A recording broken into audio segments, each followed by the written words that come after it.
come on in. We'll get started. Good morning, everybody. Oh, this is a great turnout. We're so excited you're here.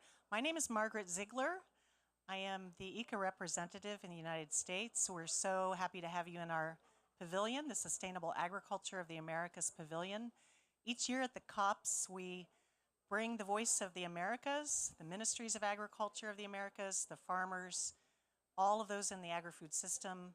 We bring them to the COPs to share what we're doing in the Americas about innovation, about how we are rising and our ambition to meet the challenges of climate change. And here today, we're going to touch on a very important topic. And we wanted to have a round table. It's more like an oblong table. It's not really round, but we wanted to set the chairs up this way so that we could have, we're going to hear from panelists, but we want all of you to be involved. So we're really happy that you're here. Thank you for putting up with our tiny room, but you know, the more the merrier, and we're all very cozy together. So this panel is entitled The Missing Perspective, Engaging Farmers in the Climate Conversation. And what we're trying to do here, as we do throughout COP, is really to continue bringing more farmer voices into this discussion, and to not only bring them here, but really to get the farmer voices engaged at the highest levels at COP.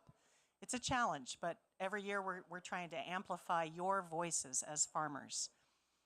We want to consider today how to develop some principles for farmer engagement, not only here, but at each COP, COP29 and COP30, going forward. So this is just the first conversation. We really want to drive some change going forward with all of you, and additionally with other farmer organizations. We're looking for farmer voices from all scales, from all regions of the world, not just the Americas. We're really going to try to work with our partners, our ministers, and engaging more and more farmers throughout the world in this discussion. So ICA, alongside organizations like the World Farmers Organizations and Solutions from the Land, champion farmer involvement at global events. But they remain sometimes absent and sometimes kept out completely from the conversation. So today what we're going to do is hear from a distinguished panel a little bit, and then we're going to open it up to all of you, and we have some questions to ask all of you, and we really want your feedback and participation as well. Our guests today include Alex Peterson from U.S. Dairy Export, A.G. Kawamura, Solutions from the Land, Gonzalo Beconia from Uruguay, at the far end there, Ana Carolina Zimmerman from World Farmers Organization in Brazil, and Mitchell Zorati from the Canadian Cattle Association. And before we start, I'm going to ask each one of them to just say a little bit about themselves, why they're involved in this, and what they work on for their relative organizations and institutions. I'm going to start with you, Alex. My name is Alex Peterson. I am a dairy farmer from North Missouri in the middle of the United States, and I get the honor of representing all U.S. dairy farmers as the chair of the U.S. Dairy Export Council. And we're the primary funders of that, but we also it's a tremendous membership organization to help build demand, build market access, and get the product that we're so proud to produce to nourish people all over the world. Thank you. A.G.? Hi, my name is A.G. Kawamura. I'm a active farmer from Southern California, where we grow fruits and vegetables, strawberries and other vegetables. I'm an urban farmer, or better put, a farmer in an urban area. The urbanization came in, has surrounded us, and it's made us change our farm operations many, many different times in many different ways. I'm fortunate to be a former Ag Secretary for the California Department of Food and Agriculture under Governor Schwarzenegger, and I'm a co-founder of the group Solutions from the Land, which has been, this is our 9th COP, going back to COP15 in Copenhagen in 2009. So looking forward to our discussion. Ana Carolina? Good day, everyone. I'm a farmer. I raise with cattle and also crops in Brazil, but I like to say that I'm a nosy farmer. So I'm at Gymnasium at the World Farmers Organization. I have a few different hats. The CNA, which is the National Confederation of Livestock and Agriculture in Brazil, and also a field scholar, but I can go into details in the next question. Thank you. And Gonzalo. Thank you, Margaret. Thank you for the invitation. My name is Gonzalo Becoña from Uruguay. I used to be a farmer, not anymore. So many responsibilities now. But I work for an extension services, then to the research institute, and now I'm working in the government, working for the ministry. I'm coordinating the sustainability and climate change unit from the ministry, and I'm the negotiator from Uruguay under the agenda of the convention. Excellent. Finally, last but not least, Mitchell from Canada. Thanks, Margaret. Everybody, my name is Mitchell Zarati. I wouldn't call myself a farmer or rancher directly, but my family ranches in southwest Alberta, Canada. And now I'm working off farm. I have the opportunity to work on environment and climate change issues with the Canadian Cattle Association, and really excited to be here and have a discussion about engaging farmers in climate discussions. Wonderful. Thank you so much. So we're going to kick it off with just a little bit of a context question. Some of you may be new to COP. Some of our panelists are new to COP, but we do have several of our panelists, as you've heard, who have been here a while. So I'm going to ask this first question to both AG and to Gonzalo, because you're experts a little bit in the COP process. So AG and Gonzalo, each of you just in a brief answer, can you provide a brief background of the ability for farmers to engage at the COP from your perspective? How have farmers been engaging, and what are the current processes to include their voices are heard? So AG and then Gonzalo.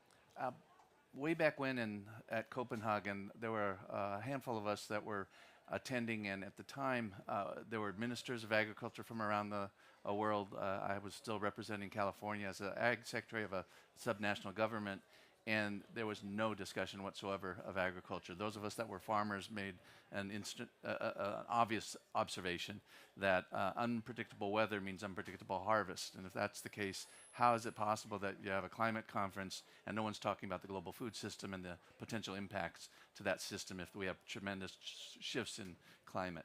And with that, some folks at the climate conference said, well, if you guys feel so strongly about that, why don't you get yourselves engaged and involved? We'll give you some dollars to help you get started. And that was, interestingly, Conservation International, the Nature Conservancy, Farm Foundation out of the United States, and the United Nations Foundation. But they gave some dollars and said, why don't you start talking about how agriculture needs to be engaged and involved in these discussions. And if you can bring that voice of the farmers, the ranchers, the foresters, the land stewards, wouldn't that be a good way to start?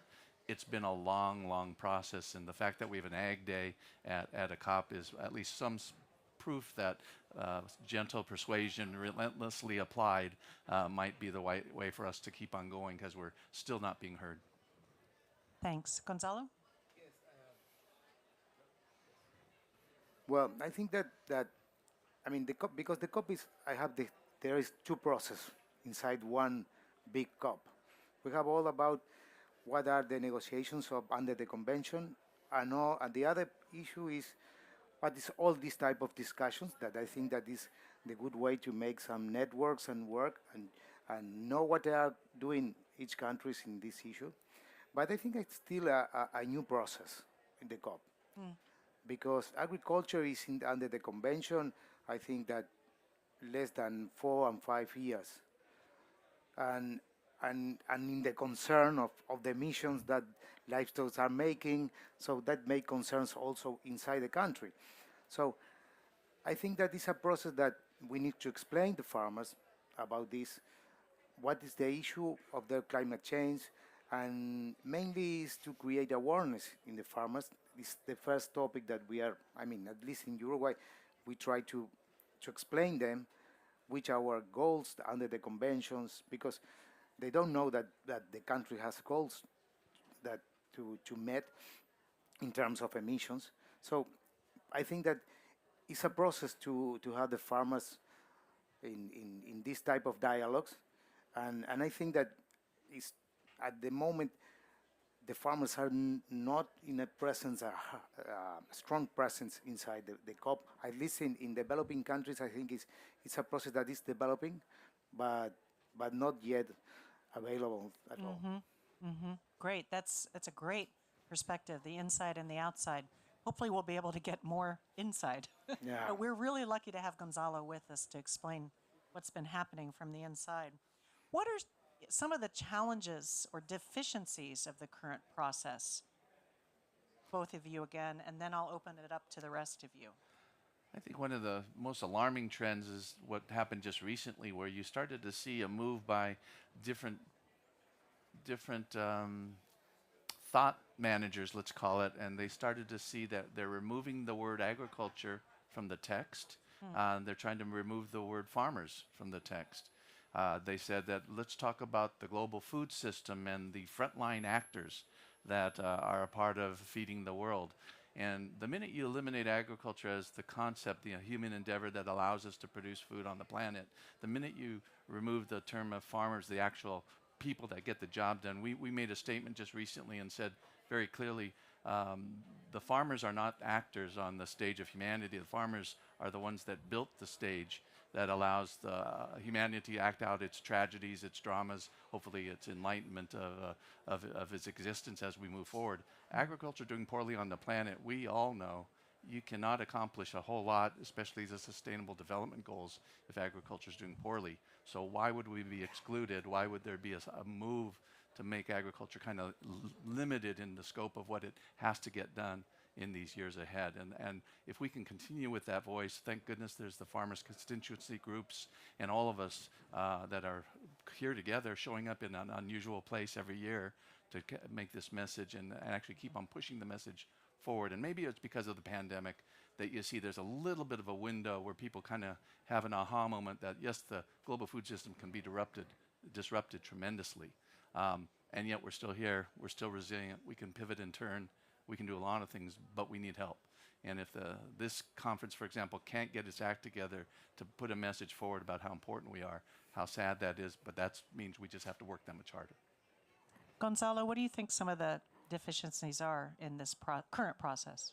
Yeah, I think that is mainly it's about communication or miscommunication that happens sometimes. Because, I mean, for us that we are in the process, it's difficult to understand sometimes the discussions and the different positions that we have in the world. I mean, there is too much international pressure up to the farmers, and there are high vulnerability of them to all the impacts of the climate change. So I think that first of all we need to balance the two issues and help farmers to understand that there's a world that is looking for mitigation, but in our understanding there is also a process of adaptation that we need to put in place, and it's what farmers want to see more action from the policy. I mean, looking from the policy makers, they look us to make more actions, and those actions are not easy to put in place in the field. I mean, as the way that we want, because we need funds to do that type of things, and farmers ask for action, and we try always to how we bring that actions in the field, because most of those actions implies adaptation of the farmers, more water, more pastures, more fences, more action of practices or best practices in the field, and sometimes for the policy, it's difficult to put it in place if we don't have support for more implementation. And I think that this COP mainly is the COP of implementation. All we heard that we need more implementation, but I think that is an issue to discuss, and it's great to have farmers here to hear that, yes, we need more implementation, but I mean, at least for developing countries, to have more implementations, it's a need of finance to help us how to do it. Thank you. The other three, starting with Alex and then Ana Carolina and then Mitchell, what are your impressions so far of COP? I know this may be newer for you, but what do you think would be useful in terms of getting the farmer voice up the food chain? Well, I think kind of being undeniable as a solution generator. Farmers are as practical a group as you will find.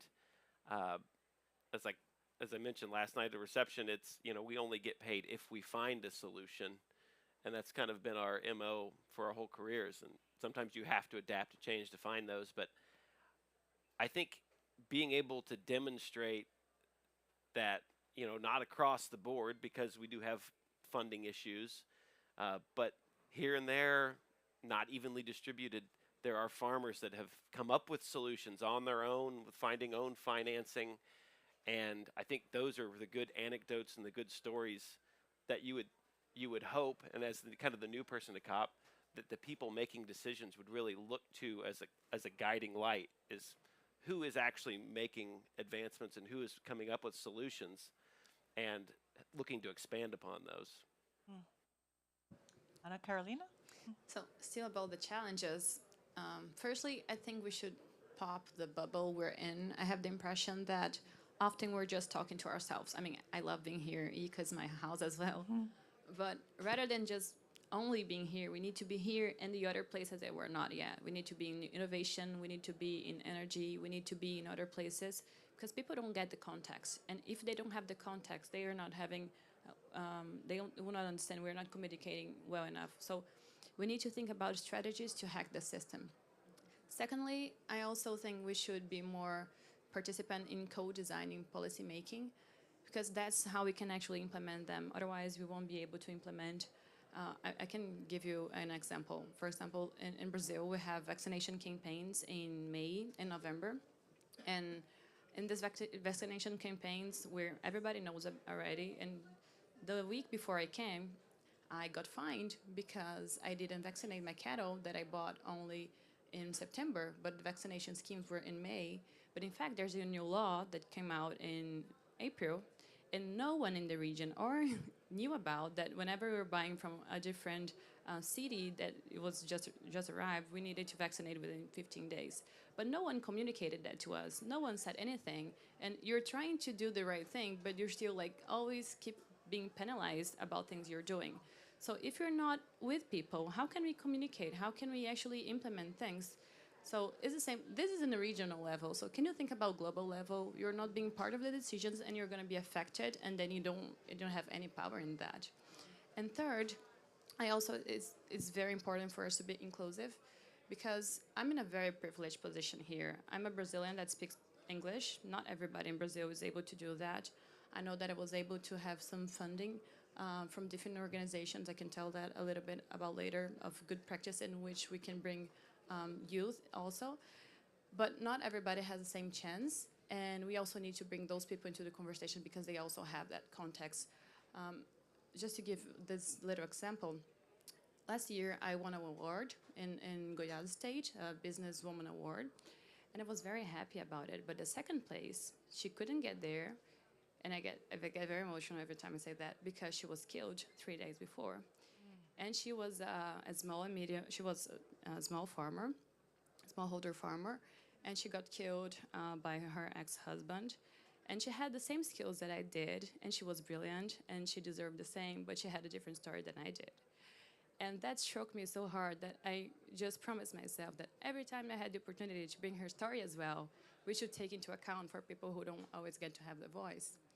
So I think we should acknowledge this privilege we have. We should be proud of it because we also have merit, but we also need to keep thinking, how can we include also those people into the conversation, also give them opportunity. Yeah. Okay, Mitchell. Thank you. Thanks. Yeah, I would echo a lot of the things that the panel has said. This is, for CCA, maybe the third or the fourth year that we've been involved in COP, and it's my only second year that we've been involved in the COP. But there's a ton of value in being here, and that I think is one of the main drivers of we needing to get farmers here, and it's the first step is being here. And then getting into these other discussions of the negotiation processes and the text, that comes, but I think it's also just being here. And so, COP is, something that we as an organization will probably continue to be involved in because, one, it's a place where you, regardless of who you're talking to, you need to tell your sustainability story.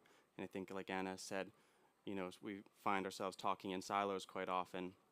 And one thing I've just an observation from this year compared to last year is the food building where it's housing, ICA and the Food for Climate and the food systems and the FAO. It helps a little bit to get us out of these silos, and I think that that's really important.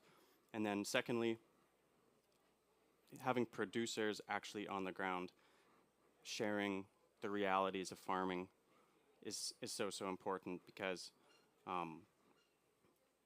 you wouldn't talk to dental advice from like not a farmer. You need to talk to farmers, and just having us on the ground here is critical. Okay, great. So, what are some of the priorities you would like for, if you could get inside that room? What are the priorities you think that the ag negotiators need to know from you? Maybe one or two each. We'll start with you, Alex, and just go down the line. One or two Yeah, priorities. I mean, I think priority is feeding people is something. Nutrition is not optional, and I think agriculture has proven farmers in general that they can adapt to the situations around them. And I think farmers are one of the few industries that are really geared towards generational thinking. Our horizon is generational, and I think that blends well with climate issues. And the other point I would make is how critical trade is, and not just getting the food to the people who need it, which is obviously the critical part of trade, but trading information and trading systems and trading advancements so that we can kind of raise all boats together. And I think there's plenty of need of nutrition, and most of that is heartbreaking. There's nothing that tears a farmer up more than working hard to produce food and then seeing people not getting that food. And I think that those nutrition and trade, I think, are absolutely critical to where we need to be. Okay. I think if we learned anything from the pandemic, it was just how quickly the entire global food system can be disrupted by political decisions, as well as obviously we'll call it a zoonotic disease. But that being said, then there's a kind of urgency that I think is lost on the delegations that are talking about here at the conference about the future of the planet. 2050 is a long ways off. 2100 is way long way off. And yet the urgency of our operations every single season is right now. We need help. We need to be able to become more resilient if we have more information. And as we celebrate the idea that there's an agricultural renaissance going on, that's just to say that in 100 years you went from no tractors to tractors, and we know people that are alive today that actually plowed with their horse and a hand plow because the tractors hadn't arrived on farm yet. And they're alive right now. Can you imagine how far we've come in 100 years? What's going to happen in the next 10, 20 years? That acceleration of technology, acceleration of capacity is enormous, but what is missing is the will to accomplish an end to hunger, the will to accomplish so many things, for example. We have the capacity for now to do Feed a Planet. Will we have that capacity in 5 or 10, 20 years if we don't pay attention to some of those key infrastructures and resources that we need? And that's why for these folks to think that, oh, well, we'll get it done this year, we'll get it done next year, that just doesn't work. And I think that's what we have to start pushing on them. Thinking about 100 years out, 50 years out, 30 years out, that's great, that's important. We want to plan for that, but we have to plan for right now. Mm-hmm. Okay, Anna Carolina, what do you want them to know? I mean, that apart room. from whatever has been said, first, context matters. So whenever we're talking about global agriculture, there's no one size fits all. And we suffer a lot in Brazilian agriculture because people are not considering tropical agriculture in general. So whenever we're talking about methodology, either in carbon or in some programs or sustainability, we need to take into account the context. For example, pasture. We always keep thinking about livestock as a great emitter, but we're not thinking about how we can actually capture carbon and actually have science from the tropics. And the second one is about farming being a business. So we need to think that sustainability is not only about the environment. Of course, it's about the environment, but we cannot forget the social part, which is bringing people and also being viable financially. Because if we don't have finance, we're not going to be able to keep on going.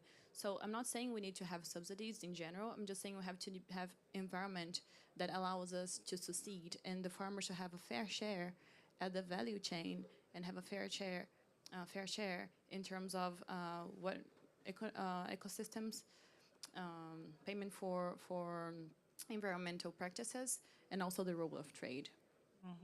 Great, fantastic. Mitchell, as a farmer, what do you want them to know inside the room? Yeah, I think the message that I would like them to know is that farmers are willing to adapt and willing to change. You know, I think there's a general rhetoric that they're not, except that, you know, we've seen that over the years, over decades, over centuries, there's been incremental improvements, continual improvements, and it's always happening in farming. It's usually in the farmer's best interest, and they're the first ones to be impacted, and you know they're often the first ones to be adopting new practices and new technologies, and they're constantly changing and constantly evolving, and so we need to share that story more. Gonzalo, in your case, from the case of Uruguay, can you tell us a little bit more? What are some of the practical measures that your government has taken to make sure that farmers have a voice in policy, particularly around perhaps livestock emissions or other issues around climate change, that then feeds into this process? Can you tell me, how do you actively engage farmers in your country? Yes, thank you. I think that first of all, I mean, for Uruguay, have a particular organizations inside the country where we have an institutions that one is related to extension, other one is related to research, other one is related to trade. So in each of them, we have representative of all rural associations in Uruguay. So the farmers are active in the process of the decisions in research, extensions, and in the trade. So they have their own voice inside all the boards of that institutions, and all that institutions are managed. The president of that boards are put it from the government. So that means that we have a good connection and dialogue with the farmers of what is happening between all the policies that we want to implement, and all the things related to mainly from to the our NDCs. I mean, all our NDCs, they comes from a dialogue mainly. Of course, after that is a trade between the ministers, because I mean the decision here is part of economy minister, the environment, and of course the livestock minister. But what we, I mean, what is that is as we try to strengthen in Uruguay is the dialogue in between the people, and the farmers are part of the dialogue. Hopefully it's good, but I think that we need to make best. Of course, it mainly related to COP. I think that we think that we have a gap, but not a gap, but we have more things to share with them, and there are some things that we are discussing inside the policy, the ministry, how we are going to translate all the results from the COP to the farmers, just to clear a message of them of what happening here, what is the dialogue here happening, what is the different vision of the world, and how we can together run this process together, and mainly to create awareness of what is going on. Also, how do you collaborate or coordinate or communicate with the Ministry of the Environment? Because those two Yeah, yeah, yeah. I mean, are very important. no, I agree with you. I think that we have a peculiar relation. No, but it's very good, and I mean, the environment ministry is quite young, because it was developed in this government, since there was the focal point for Uruguay under the convention and all the environment issues. But we work together in all the decisions. We have a national systems of climate change decisions that they are involved all the ministries. So there we discuss all together what are the things that we are going to implement in the field about international goals, and happy we are working together. Well, we took a decisions in the Ministry of Livestock related to environment. We discussed before with the Ministry of Economy and the Ministry of Environment. Mainly in the last 2 weeks, we developed a, a financial mechanism in Uruguay in a loan with the World Bank when we get it because we were all together. And we have good information inside the country that could make a good monitor and report and validate of results. Uruguay seems to be a wonderful model government for some of these coordination or at least communication between the ministries. And just want to recognize Minister Matos of Uruguay is here in the room with us. Thank you for coming, Minister of Agriculture of Uruguay. Thank you. Thank you for what you're doing.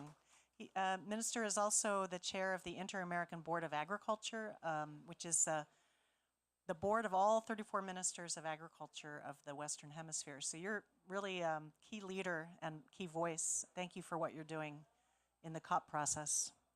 So just before we open it up to the audience for some more engagement and some ideas and feedback from all of you, I did want to ask just really quickly 2 questions. One with, actually 3, very quickly. From U.S. Dairy Export Council, Alex, how are you supporting farmer engagement in the COP process? Just have some ideas. What are you doing? And then I've got a question for AG and a question for Ana Carolina. Yeah, so aside from making sure there's farmers here, myself included, it kind of goes back a little bit into our net zero initiative, the greener cattle initiative, all these initiatives that we're part of back home, kind of setting the example by making sure that farmers are the base of all of the systems that we're putting in place back home as a model for what you have to advocate for when you're here. And that includes working with incredible partners like the ones in the room. If you can demonstrate that farmers being at the center of a plan, a procedure, is going to get you not just theories, but things that happen in practice and that can be adapted and will be adapted in the countryside, and then make those economically feasible, which is absolutely critical. We have to be fiscally sustainable as well.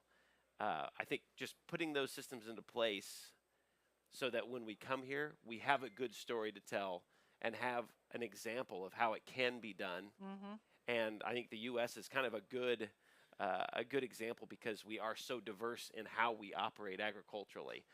I have a 150 cow grazing dairy in Missouri. Dairy farmers by AG are, large dairy farmers, and we have everything in between. And I think if we can get our diverse industry together, farmers and the government stepping in and helping, and governments, as the minister can attest, it's a lot easier to step in whenever the process is already working well, and you can come in and maybe take a little credit for it at the end. So give people the opportunity to take credit for a successful plan. It always works. Right, AG? Yep, exactly. AG, same question. How is Solutions from the Land getting farmers not only to COP, but try to get them into the room? 2 things. A big shout out and thank you to IECA for always having a platform that allows those of us that can bring our farmer envoys here to have a chance to talk about what they do best. And in this year, for example, we brought 7 different farmer envoys, active farmers. Our group Solutions from the Land is made out of active farmers, and maybe that's why we feel very strongly that it is that voice of the farmer, and when we say farmer, of course, we mean farmers, ranchers, foresters, the fishers, the folks that are really dealing with the natural resources Primary of the planet. producers, yeah. Yeah, and it's important then that when we are able to come a long distance and be plugged into these opportunities, I'll echo. It's one thing to talk to talk to ourselves and to communicate within ourselves, but it is that wonderful opportunity to network outside of the silo of agriculture, outside of the silo of even this COP.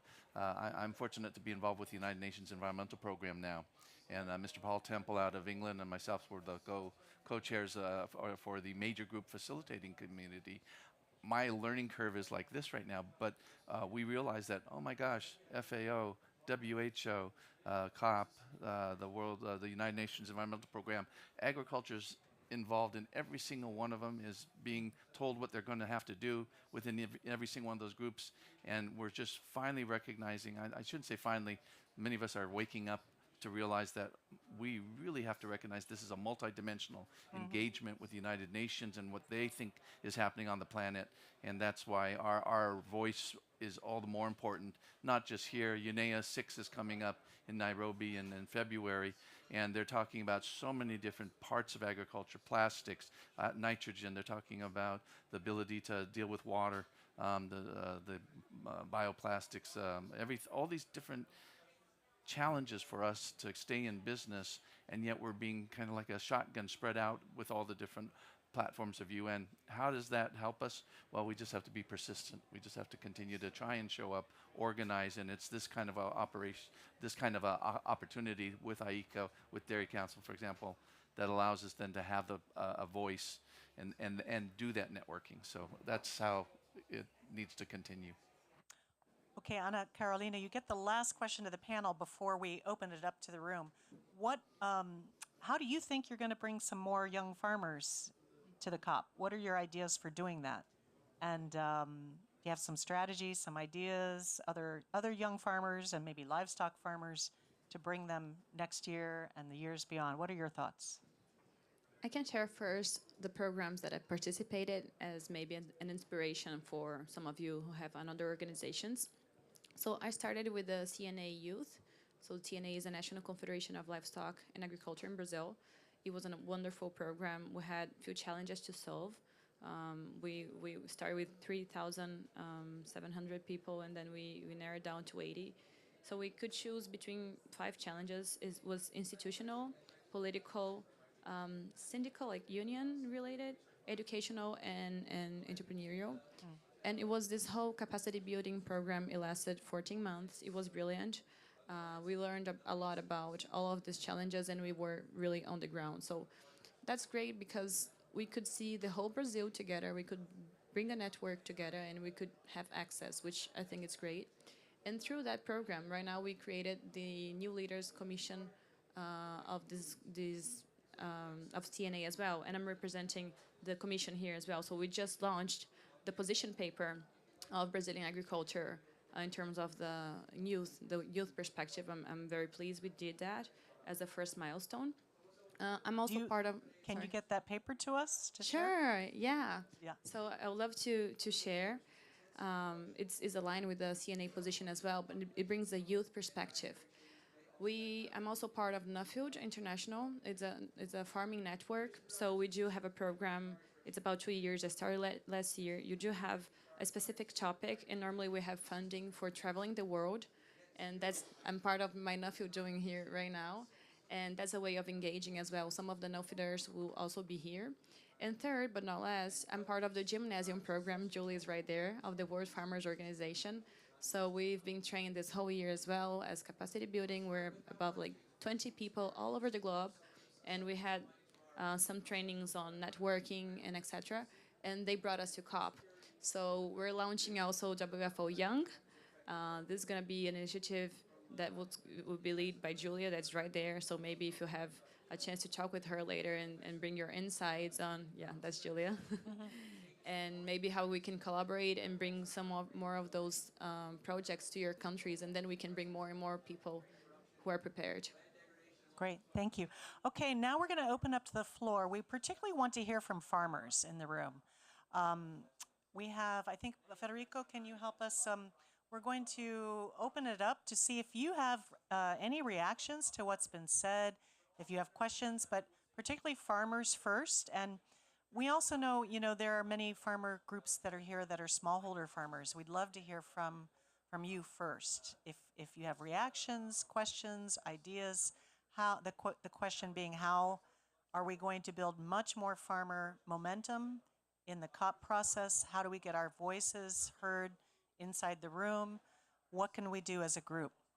That's a good question. And please identify yourself. My name's Corb. I'm a dairy farmer from Canada, actually. Thank you. It's interesting. I like to hear farmers' perspectives, especially. It's interesting. Our job is farming. It's not advocating necessarily for farmers. That's part of the problem too, isn't it? Is finding people who have time, passion, education. Somebody has to do the work while we're here. How do we resolve that? And how do we get meaningful progress when we're here? I, I've enjoyed listening, but I don't know what we do next. What do we do? So just looking for your perspective on that. I, I can make a Response? quick answer. Think we, On operations big and small, if they're family operation, if it's a small company, a big company, you have incredible people that work with you or for you, both. And the ability to pick up and leave the operation to come to an event like this is because you have faith that whoever you leave behind can kind of get the job done. But we do have our phones, and we do on a daily basis. We'll get a call, and something will go on the farm, as you know. And the worst thing, of course, is something that immediately makes you need to get on a plane and get back home. Well, that's pretty rare.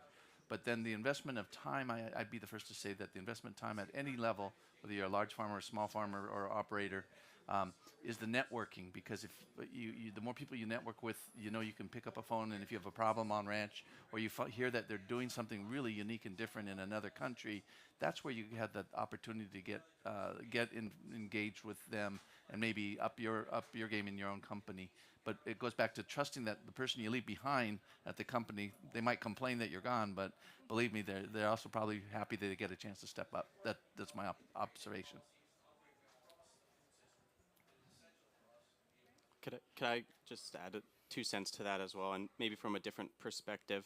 As a Canadian, you'll probably be familiar with some of the CCA, the youth programming too. And I meant to mention this earlier, but it's about farmers, but I think it's also there's an element about the young people and young farmers. And so two of the programs that are out of the Canadian Cattle Association is a youth mentorship program and a youth council. And so the mentorship program is 9 months, getting the people that you're talking about who are passionate about all areas of the industry, not just primary production, involved in agriculture and expanding their networks. And the second area is the youth council is subsidiary body of the CCA board, and so it's getting people interested in policy who are also farmers who are directly involved in CCA policy and decision making. And what we've been doing too over the last years is trying at every opportunity that we can to get these young people, not only young farmers, but young, veterinarians, young researchers, young everyone involved in these kind of conversations. So we've been sending them to COP, we've been sending them to the World Food Forum, we've been sending them to the Global Agenda on Sustainable Livestock. And there's often a lot of opportunity for young people, next generation, to attend these meetings and provide their unique perspective on lots of these issues. fantastic. Okay, Anna Carolina, more? Yeah, I think your question is a question of my life, to be very honest, because I keep thinking, how can I do that and not be there?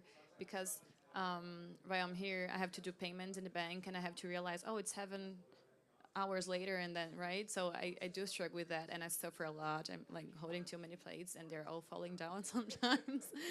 But sometimes I feel we have maybe two different strategies. One is to bring more and more and more farmers to the conversation, because the more we have, more we can balance. So someone can be absent, some not, so we can change whoever is dealing the conversation. And the second one is bringing and building some people that can actually lead the way and can represent, talking from experience. So maybe having mechanisms in which some people that you trust can represent you as well, and maybe having ways in which they can actually fund themselves to be there and to continue the conversation.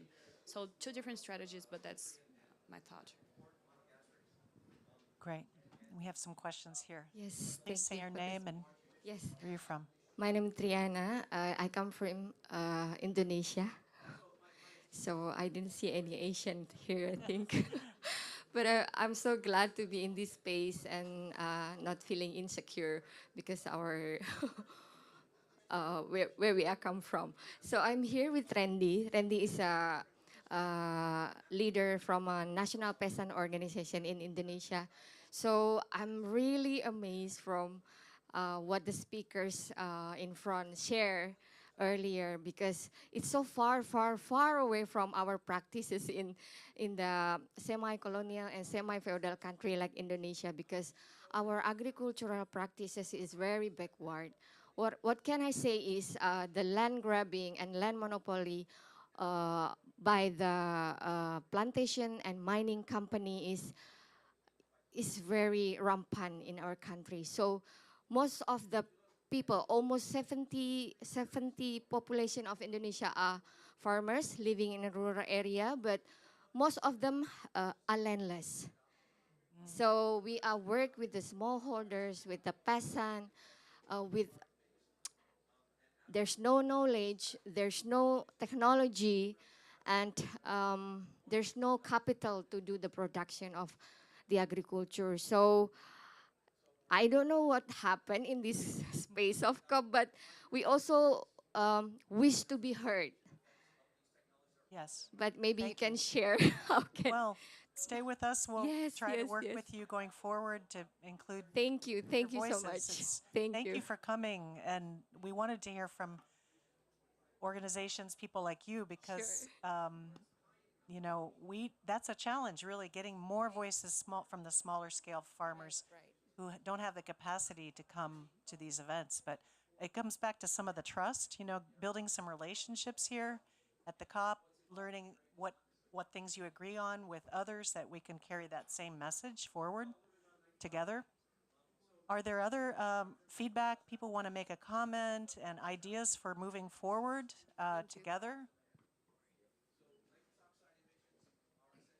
Please say your name and who you're with. Yeah, Andy McFarlane, deer, beef and dairy farmer from New Zealand. I heard about 3 times yesterday that farmers don't like change in various forums, and I pushed back on that in a panel last night. But I'm interested to know, and I think not many people in the room would agree with that, but clearly the message isn't very clear to people outside ourselves that Yeah. that we're up for change, or we are adaptable as a group of business people who are, you know, a lot of people self-employed. So what can we do to change that rhetoric outside ourselves, because we are talking to ourselves?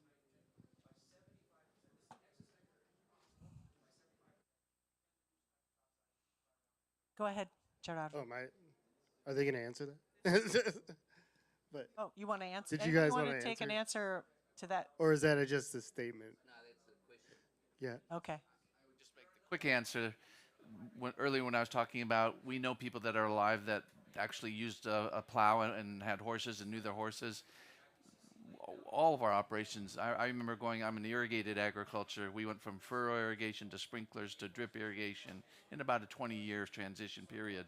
But we weren't the first to do it. We were not early adapters. We looked over the fence and watched other growers do it ahead of us. And when you start to realize the guy next door is kicking your butt with production, you kind of want to adopt some new technologies. And so we relied on, in years past, in our country, the cooperative extension with the university, and you would be able to go to these different research stations and see the newest technology, see it with your own eyes, and make it, and they hopefully start to make it available to us.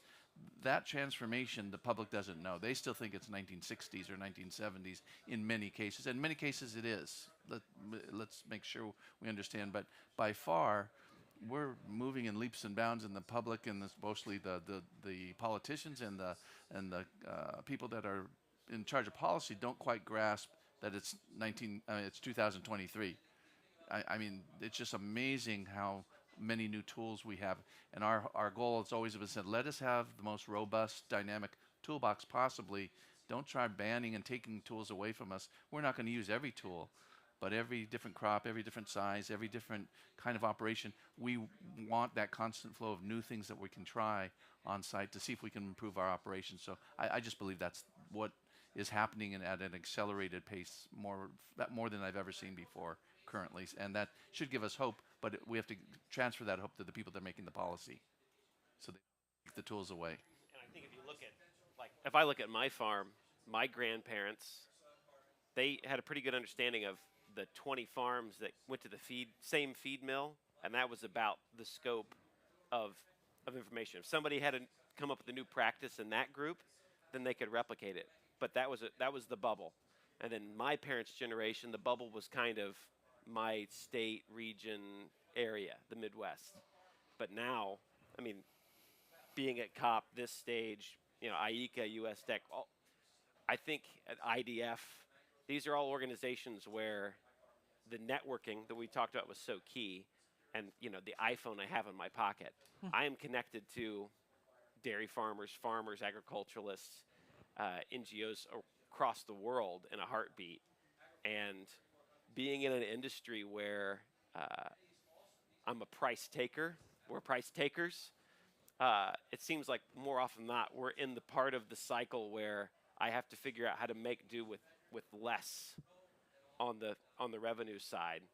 And anybody in business, and I would think anybody, at COP, if they understood the business environment that we're in, they would understand that we absolutely have to adapt and change, sometimes multiple times in a business decision, because we have to do more with less, that is sustainability 101. I wanted to just put it aside, and there have been some reports out recently, and I'll share this with all of you later, but some really good research showing that farmers are already, even smallholder farmers and forest associations, are investing on their farms in climate change adaptation and mitigation.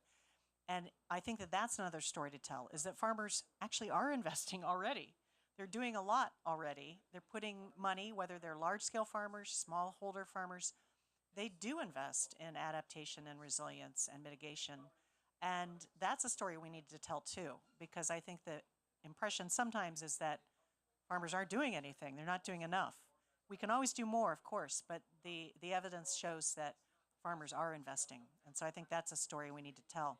Okay, one last response, and then I think we're going to start wrapping things up in a few minutes. So maybe one or two. So Gerardo, you have, and then maybe one final.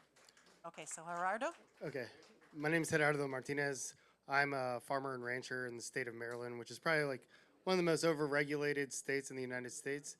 But I am now also the new director of Latino Farmers and Ranchers International.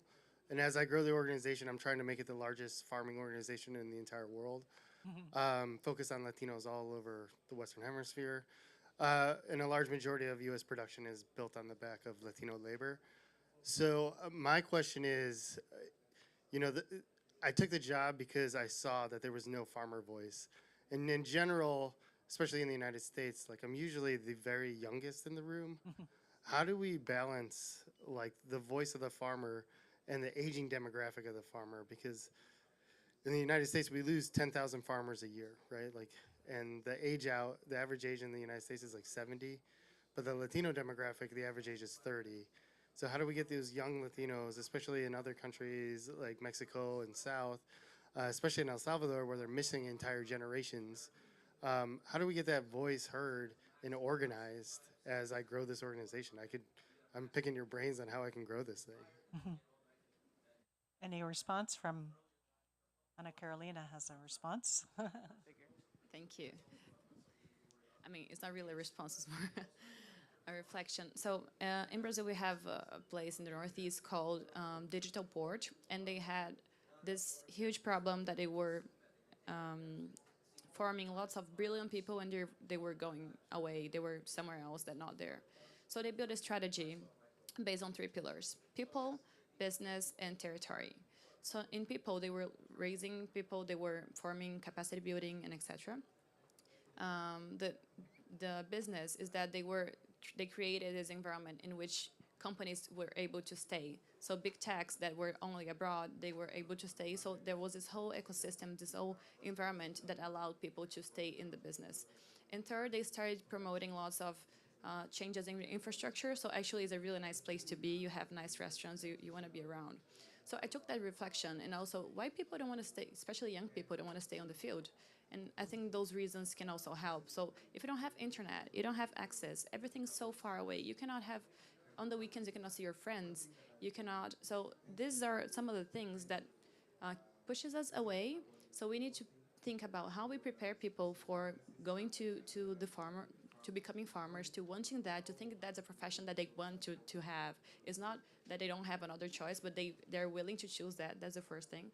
Second, that's a viable business. So within the ecosystem, you're having money, you're growing, you have a community. And third, that the territory is appropriate for you to want to stay, to have access to medicine, to have access to community, to have access to internet, to be connected to the world. And once people are willing to stay, then we can talk about having a voice. Thank you. Okay, for one final comment from Verity. Yeah? Tell us who you are, what you do, and what your thoughts are. My name's Verity Olabari. I'm a farmer from eastern New Mexico, and I just want to add a couple comments related to the question on how do we connect the dot with the additional narrative.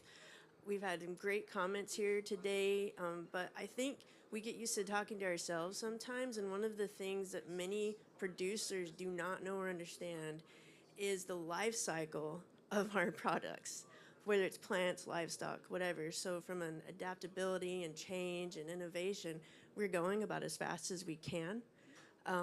You know, for many farmers, you're subjected to very few crops in your lifetime. You know, if I farm for 50 years, that's 50 crops. That's 50 opportunities for me to improve and evolve. So when you think about where we were 50 years ago, we have made significant progress. And I think for all of us producers in the world, in the room and around the world, that's something we need to make sure people understand is that we're limited sometimes in our ability to change by the life cycle, the time of the life cycle of our products, whether it be a crop or an animal. The other thing I'd add to your question on how we get more people involved, especially when you talk about the segment that you were passionate about. I come from an area where we do have a lot of Latino labor, and some of it's reaching out to the farm owners and that type of thing. There are many of these farm managers that are Latino that have come up through the ranks, and they're hungry and looking to make a difference. And most of those farm owners and managers want that for them. So it's a matter of creating your networks, and you can find them here and elsewhere, so that we can begin to grow our collective alignment in how we want to move forward. Thank you. Fantastic. Really great dialogue and discussion here. So we just have a few moments left.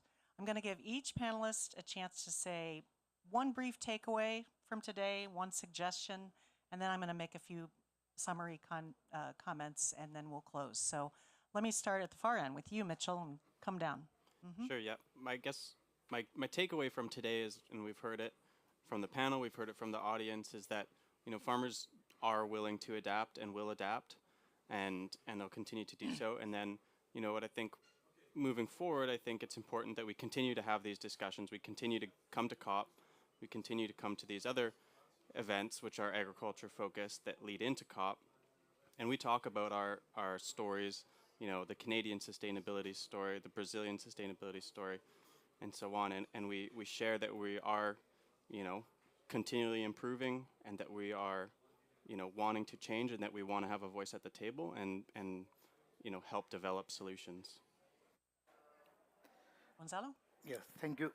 No, now in this dialogue, I realize that we all have the same challenges. I mean, independent of which part of the Americas we are, all we have the same challenge. We have the challenge of the renovation of people in the ground. We have the same problem. We are facing the same problem too. But I think that from here, I would say that I think that the dialogue and the communications are really important if we want to work all together. Because I think that policies are not isolated. We cannot take the decision by our own. We need to take the decision based on a dialogue with the farmers and the rest of the community. So that's we work on, try to work on. So I think that what we take from here is that we need to keep on having this type of dialogues and have the best ways of communicate to have a fine solution together, because they are not going to be easy to find a solution only with one part. Excellent. Ana Carolina? I've heard once that the decisions are made by the people who show up. So my call to action here is just be nosy, hack the system, talk to different people, break the silos, and show up. Fabulous. It was, I think, 4 or 5 years ago, our group Solutions from the Land released a report called the 21st Century Agricultural Renaissance. And the aha moment for us is taking a good look at the Sustainable Development Goals. I'm fortunate I get to give speeches all over the U.S. and other places in different audiences, and you'd be shocked to know, many of you wouldn't be shocked at all. Sometimes you ask the audience, how many of you have heard of the Sustainable Development Goals? And I'll swear to you, at universities, at conferences with economics conferences, only about 5–10% of the hands go up that they've ever even heard of the Sustainable Development Goals. Here, of course, everybody knows what the Sustainable Development Goals are, and maybe the most important message that we've learned is we can define agriculture through those Sustainable Development Goals, especially when you define it that you can't accomplish the goals if agriculture is not doing well, because 6 or 7 or 8 of those goals have everything to do with agriculture, whether it's water, whether it's soil, whether it's invasive pests and biosecurity, whether it's hunger, whether it's dealing with equity around the planet at scale.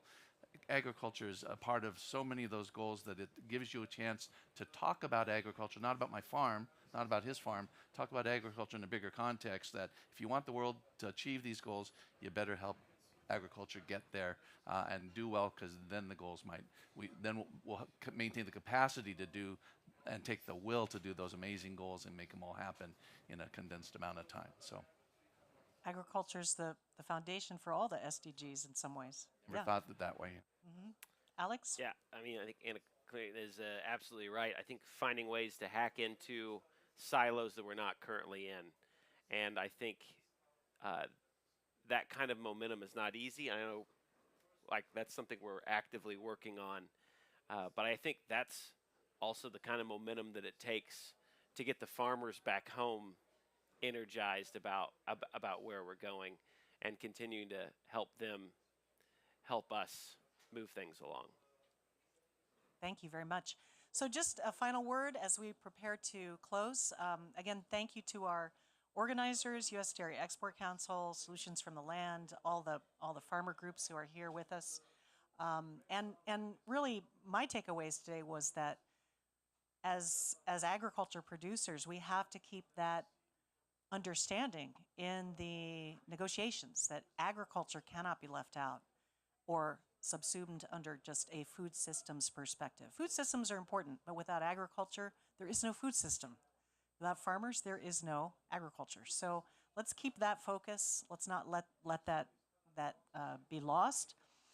Youth, we're going to really need to ramp up our youth engagement, our smallholder farmer engagement, and we have to trust and network.